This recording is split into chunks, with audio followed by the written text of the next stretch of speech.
Bonjour à tous les amis, j'espère que vous allez bien. Bienvenue dans cette nouvelle vidéo des dessins de Ted. Aujourd'hui, nous allons apprendre à dessiner un autre personnage culte de l'univers de Disney. Vous l'avez sûrement reconnu, il s'agit de Madame Mime, un des personnages du film d'animation Merlin l'Enchanteur. Allez, c'est parti pour 24 minutes de tuto dessin.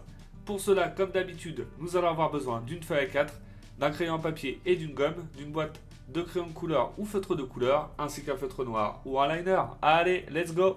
Donc on va commencer dans un premier temps par notre esquisse au crayon à papier. Donc vous allez tracer une grande ligne verticale au centre de votre feuille. Ensuite au milieu de celle-ci vous allez tracer une ligne horizontale. Donc ces traits nous serviront de référence pour notre dessin. Maintenant avec des formes vraiment très simples, on va positionner notre personnage sur notre feuille. Donc pour être sûr d'avoir la place nécessaire. Donc je commence par dessiner un grand cercle en partie haute, donc pour la base de la tête. Ensuite, en partie basse, je vais dessiner une grande forme ovale. Donc cette forme me servira de base pour la partie haute du corps. En bas, on va simplement faire un trait à gauche et à droite, donc pour la délimitation de la jupe. Et ensuite, vous allez faire deux formes ovales, donc de chaque côté, pour positionner les bras et les mains.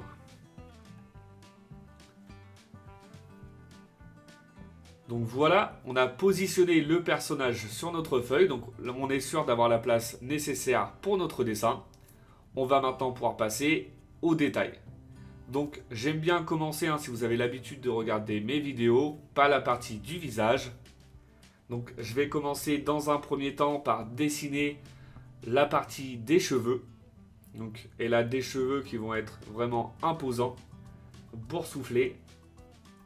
Donc sur la partie gauche de mon cercle, je vais dessiner une forme comme celle-ci qui termine en pointe en partie basse.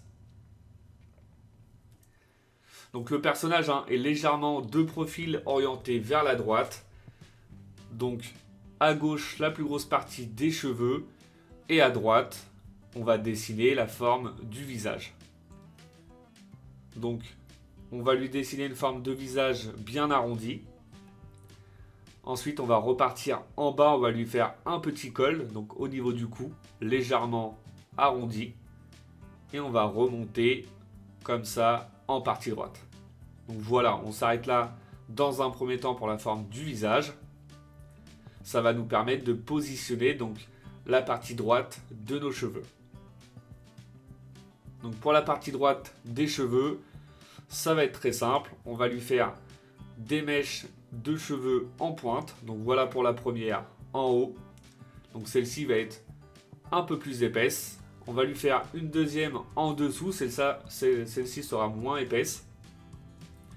Qui va être un peu plus longue, un peu plus tombante. Et ensuite, voilà, on va dessiner une courbe avec un ou deux cases qui vont être beaucoup plus petits. Et on va redescendre à peu près à ce niveau-là en pointe pour terminer la partie droite de nos cheveux.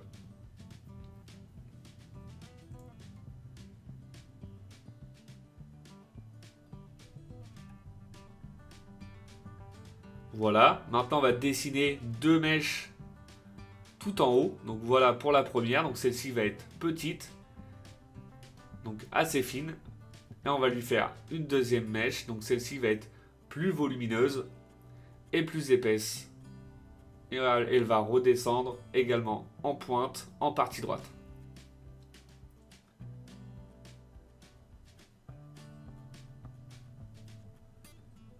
Donc voilà pour les cheveux en partie droite. Donc sur la partie gauche, on va lui dessiner trois petites mèches, donc des formes d'épis. Donc trois mèches en pointe. Et ensuite, on va également dessiner donc des mèches tombantes à gauche.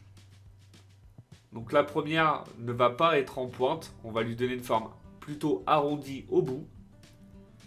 Et ensuite, les autres en partie basse vont être bien pointues. Voilà pour la deuxième.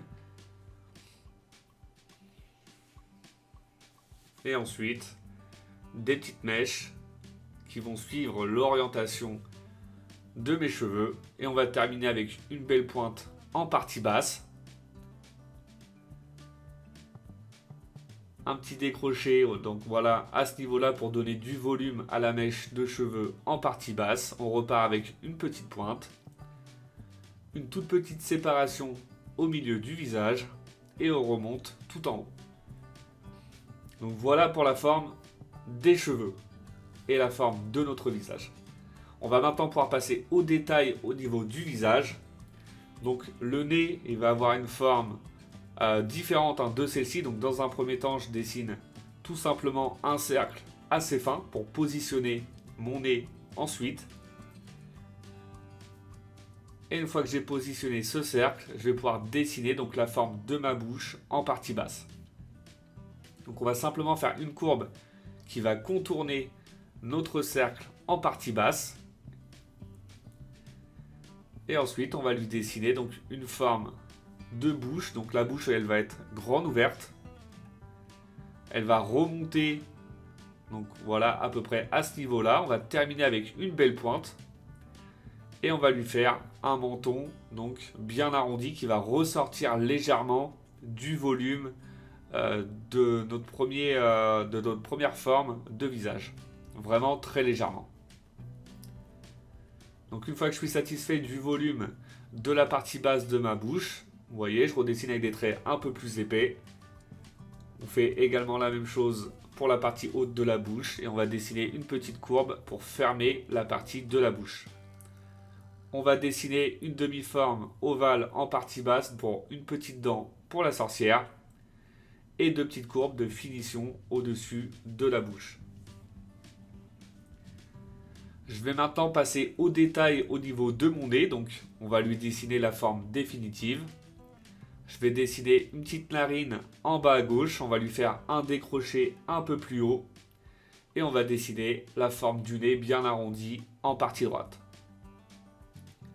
Donc là dans un premier temps, j'ai fait mon nez un petit peu trop épais. Je vais réduire avec un trait de crayon un peu plus bas le volume de mon nez. Donc c'est vraiment l'avantage de l'esquisse au crayon à papier. Vous pouvez retravailler de manière illimitée votre esquisse. Donc moi j'ai décidé simplement de faire une double épaisseur. Après vous pouvez simplement gommer la partie haute et redessiner une partie un peu plus petite. Donc voilà, ensuite je dessine mon œil à droite, donc vous faites simplement une forme ovale qui va venir au niveau de la délimitation des cheveux. Et pour l'œil de gauche, donc celui-ci va être légèrement plus bas au niveau de la hauteur.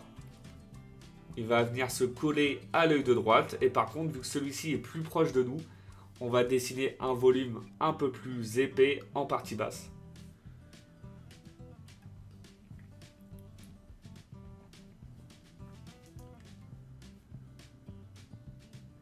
Donc voilà pour les deux yeux, ils sont plutôt bien placés, on est assez satisfait du volume. On va pouvoir maintenant ajouter les détails. Donc je vais ajouter les sourcils donc au-dessus de chaque œil. Donc les sourcils vont être superposés par rapport aux cheveux.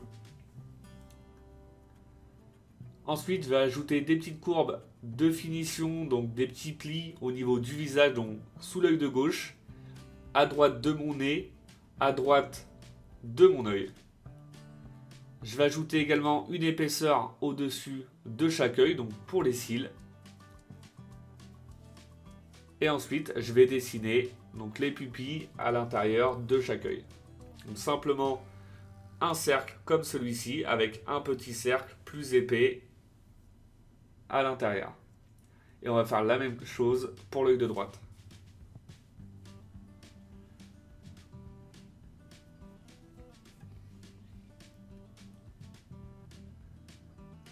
Donc voilà pour les détails au niveau du visage. Je suis plutôt satisfait de la partie haute. Donc si vous avez l'habitude de regarder mes vidéos, une fois que je termine la partie du visage, j'aime bien repasser avec des traits de crayon un peu plus épais sur mes formes définitives. Ça va me permettre de dissocier mes traits de référence et mon personnage fini. Comme ça, si besoin, on peut retravailler certaines formes. Hein. Si vous apercevez que il y a des volumes qui ne sont pas cohérents, vous pouvez gommer, recommencer avant de passer à une autre étape du personnage. Donc là, c'est très simple. On repasse sur nos traits de crayon. Donc vous pouvez également, hein, vu que les traits de crayon sont plus épais, leur donner soit plus de volume ou réduire le volume. On peut vraiment tout faire avec l'esquisse au crayon à papier, donc c'est vraiment très sympa.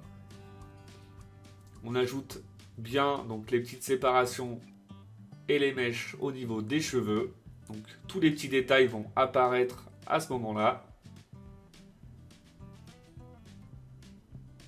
Vous voyez, hein, on se rend compte là de notre dessin fini, donc de notre esquisse terminée. Donc pour la partie haute, c'est vraiment très satisfaisant comme étape. Mais surtout, n'appuyez pas trop fort sur vos traits de crayon pour pouvoir les gommer facilement après l'étape du liner, pour ne pas abîmer votre feuille et votre dessin.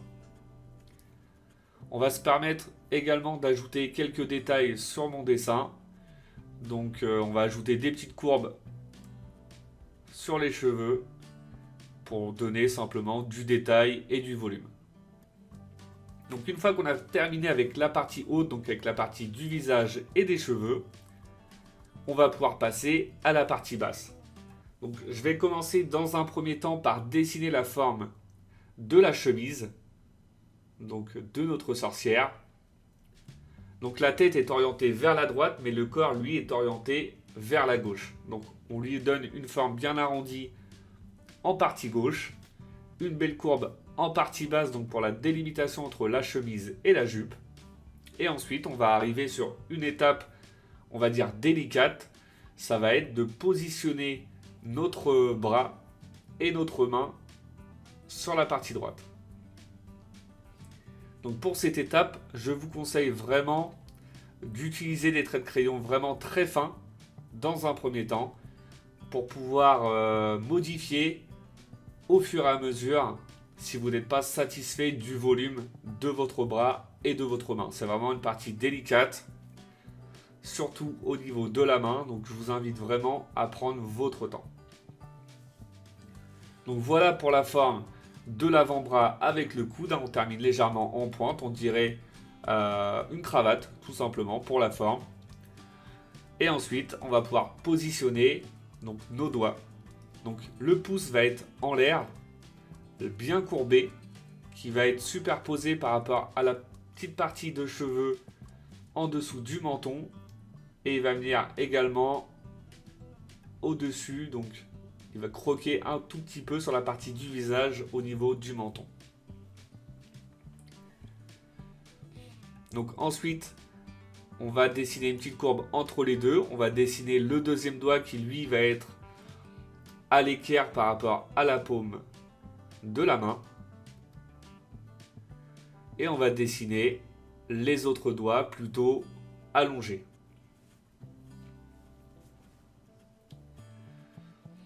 Donc voilà pour le deuxième doigt. On va dessiner le petit doigt qui va être superposé par rapport à celui-ci.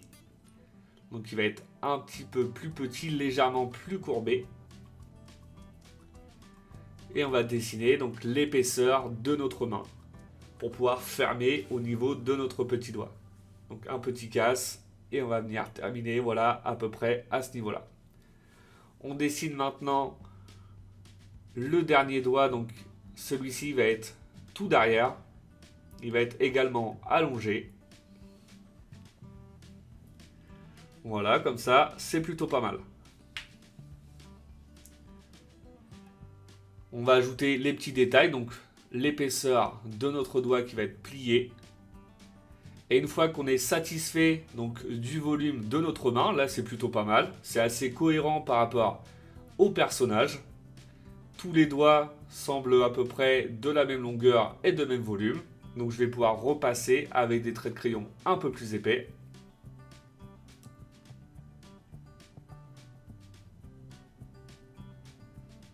Voilà, sur tous mes doigts. Et également ensuite l'avant-bras et le coude.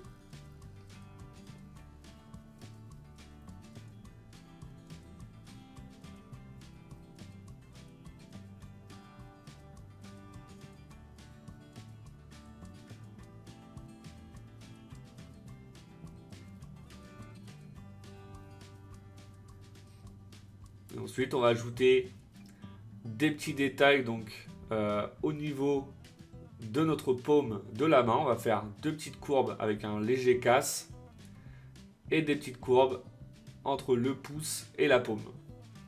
Et deux petits traits sous les doigts. On va maintenant dessiner donc la forme de la manche de la chemise. On va faire une courbe comme celle-ci avec une autre courbe vers la droite en partie basse. Et vu que la chemise et la partie avant est repliée jusqu'au coude, on va lui dessiner deux plis au niveau du coude pour donner du volume au niveau de la manche de chemise. Donc simplement des formes triangulaires, hein, c'est vraiment très très simple.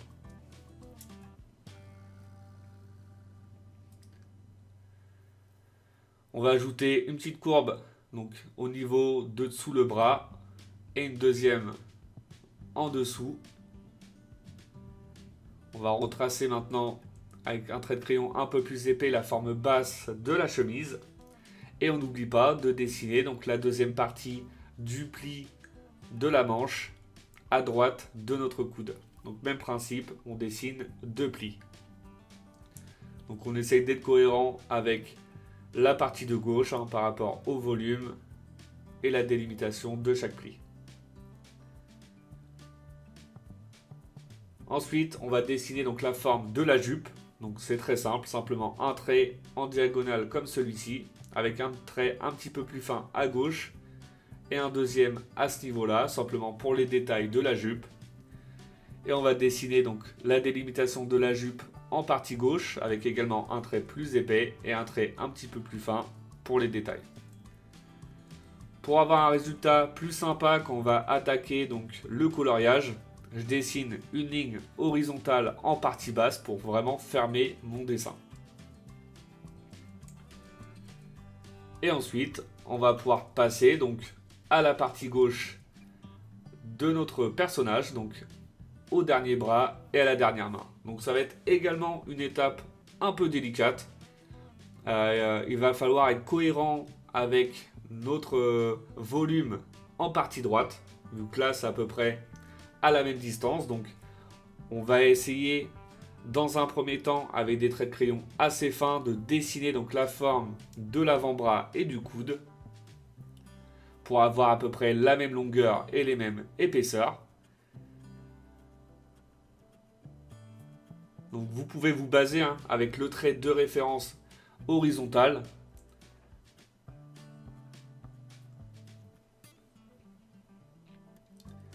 Donc voilà pour la forme de l'avant-bras. On lui fait un petit pli, un petit retour au niveau du coude. Et ensuite, on va dessiner donc la main de gauche. Donc même principe, pour le pouce, il va être superposé par rapport aux cheveux. Donc là, on va vraiment essayer d'être cohérent par rapport au volume du pouce de droite. Et par contre, pour la main de gauche, on va lui faire les doigts qui vont être, donc la paume à plat, les doigts qui vont être en longueur, donc bien allongés. Donc c'est pareil, c'est pas facile d'avoir la bonne longueur. Donc vous voyez, là je vais dessiner mon premier doigt. Je vais essayer de m'arrêter voilà, quand je trouve que c'est plutôt cohérent pour le volume de ma main. Et là, je vais me rendre compte que mon doigt est légèrement petit au niveau de la longueur. Donc ce que je vais faire, c'est que je vais lui donner voilà, un volume un petit peu plus important. Donc je vais dessiner avec des traits de crayon une épaisseur un peu plus grande.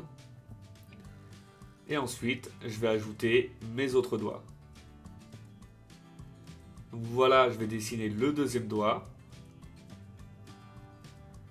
Ensuite, le troisième doigt, lui, va être superposé, il va être derrière le deuxième. Donc on fait simplement un petit débord avec une petite épaisseur en bas.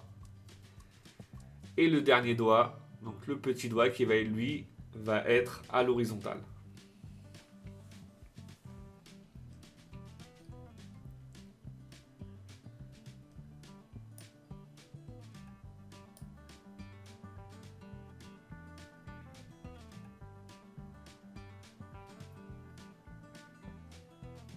Donc voilà, maintenant on va dessiner donc la forme de la paume de la main, donc l'épaisseur. Donc cette partie va pas être évidente parce que c'est bien arrondi par rapport au petit doigt.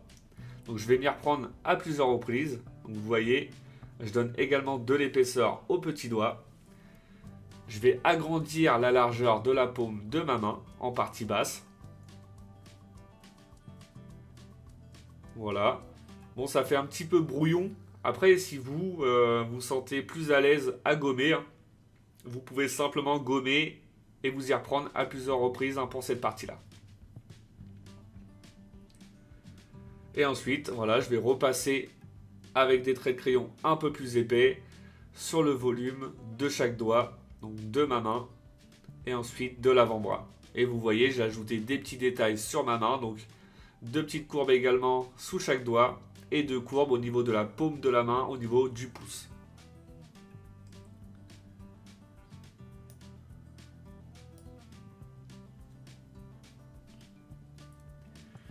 Voilà, je redessine avec des traits un petit peu plus épais, donc mon avant-bras avec le coude.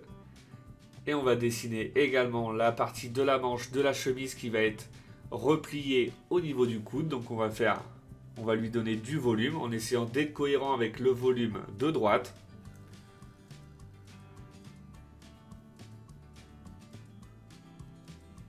Avec des petits plis à l'intérieur, on va simplement faire 2 lignes droites pour terminer au niveau du bras et pour lui donner de l'épaisseur.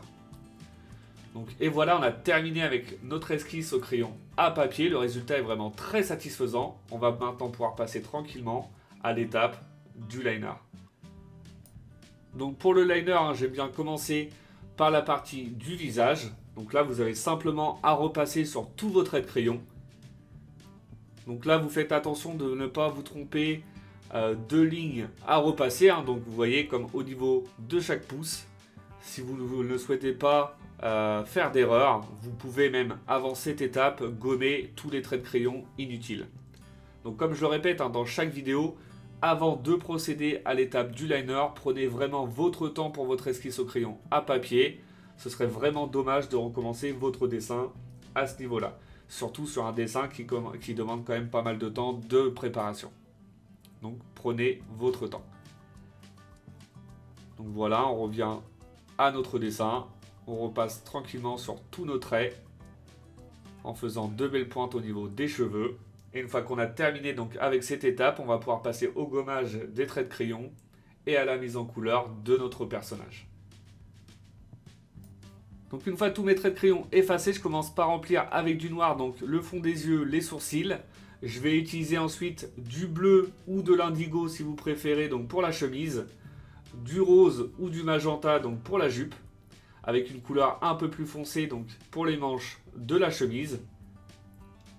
Ensuite une couleur orange plutôt foncée donc pour l'intérieur de la bouche et du vert pour la couleur des yeux. Et je vais utiliser une couleur lavande donc pour les cheveux. Et on va terminer avec une couleur peau, donc légèrement plus pâle, on va dire, que d'habitude, pour la couleur du personnage.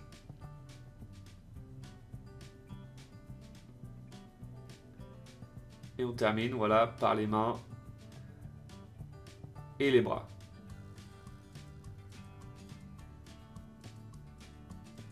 Donc, et voilà, notre personnage est maintenant terminé. Le résultat est vraiment très satisfaisant. J'espère que votre dessin vous plaît. Comme d'habitude, n'oubliez pas de mettre un petit like, ça fait toujours plaisir. Pour ceux qui ne le sont pas encore, je vous invite à vous abonner. Et je vous dis à bientôt pour une nouvelle vidéo. Bonne journée à vous et bon dessin!